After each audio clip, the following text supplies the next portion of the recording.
Hello Junior Spy Kids, Agent Jules here. I would like to talk to you today about the most important tool, the spider brain, for a spy. Do you know what this is? Your hands. Hands have evolved along the human race. You have to understand that we had to stand up for our hands to be free. Our brain grew, and as long as we did that, we used our hands to build tools.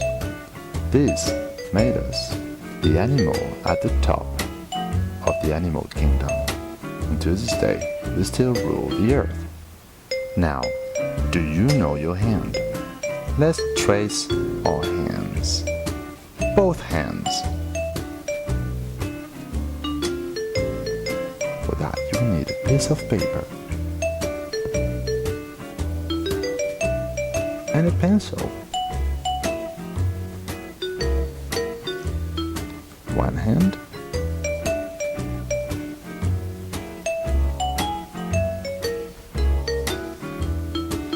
There we are. Now, to see it more clearly, maybe we should actually use a marker or a black pen.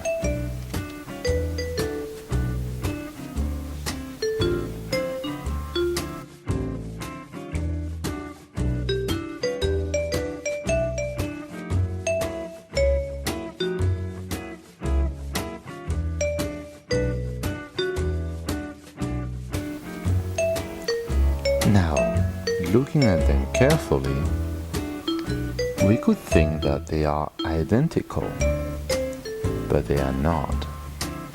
They are exactly opposite. So, we are going to talk about the right hand and the left hand. Let's write right hand on the right hand. And left hand. Out of 10 people, 9 would actually write with a right hand, when only 1 person out of 10 will actually use the left hand. This has to do with which part of the brain is actually controlling the body. In that case, it's reversed for a left-handed. This is only 10% of the entire population. Now, for the second part, let's draw one hand on a piece of paper. Only one hand, either right or left. A little bit lower, maybe? Here we go.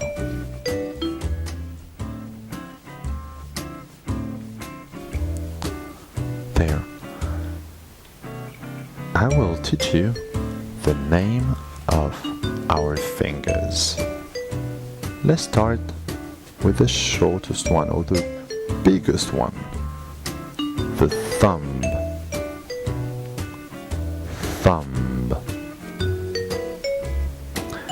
Thumb comes from an Old English thuma, meaning the thick finger.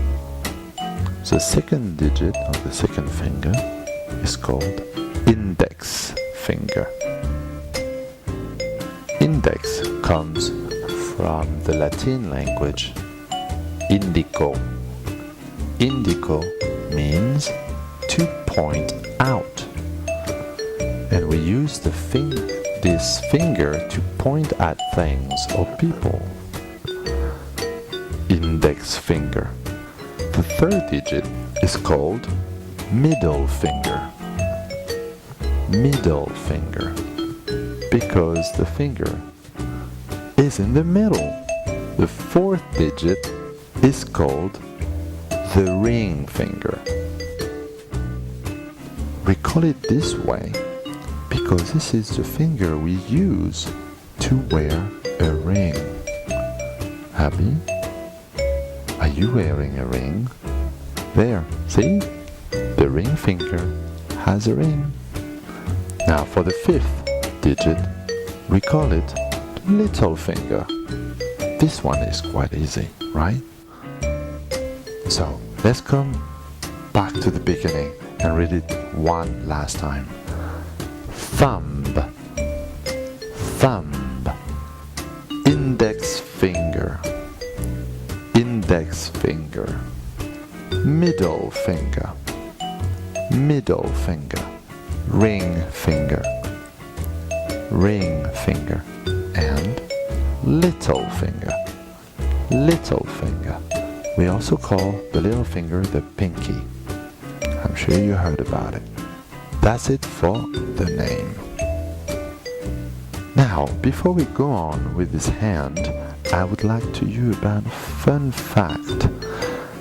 Your bones. Let's put away this drawing in the meantime. We'll come back to it later. Now, do you know that at birth, when you're still a little cute baby, in your entire body, do you know how many bones do you have? 270 bones. Yeah, you're so small, and yet, in your body, there are 270 bones. What do you think happens when you grow up?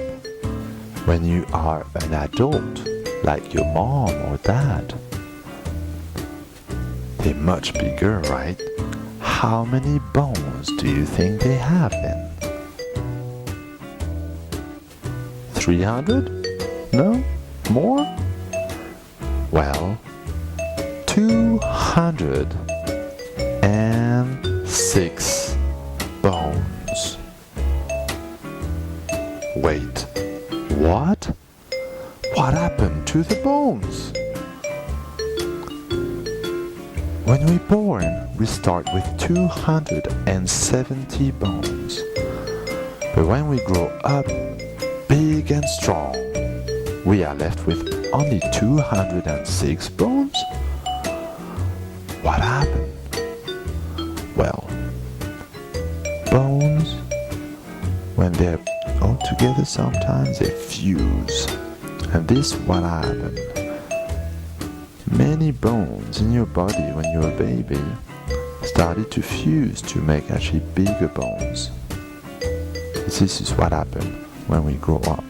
So that's why we start with 270 and we end up with 206 bones once we are an adult.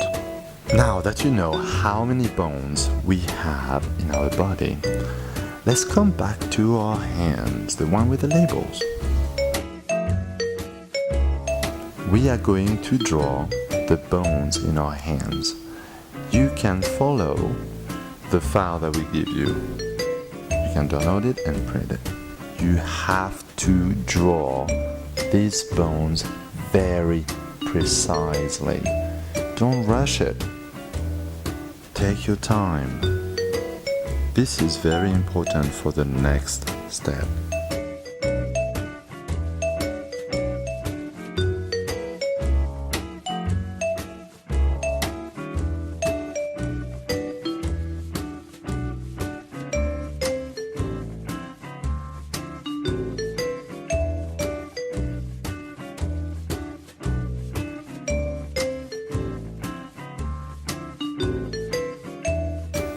Now, let's color our little finger to show you the different kind of bones we have in our hands.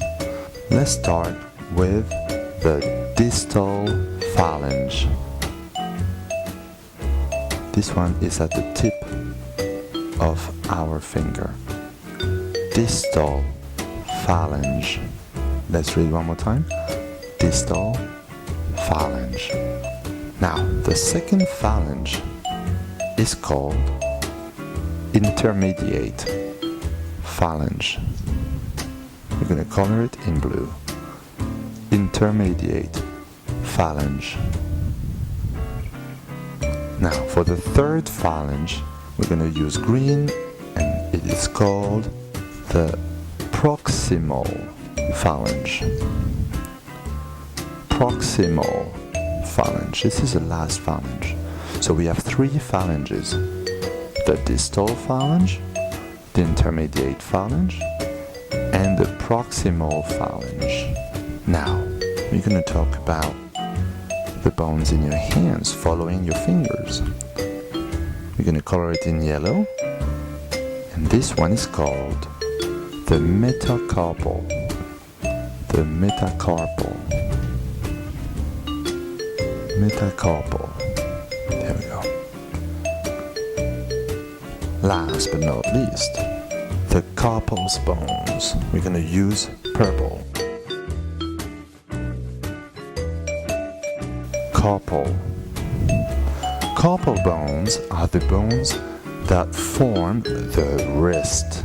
As you can see, there are many intricate bones right here. This is why it's so easy to break a wrist. Now, let's color the rest of the bones too, according to these 4 colors. But let's read the bones names one more time.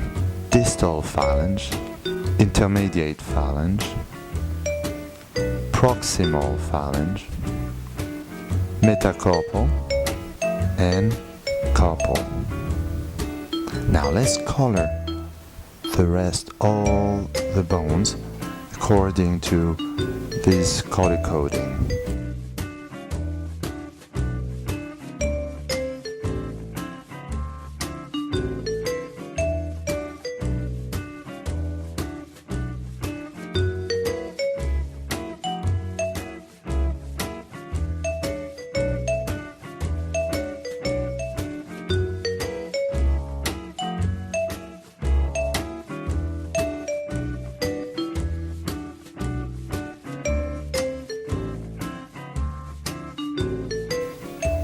But there we are, with all bones colored.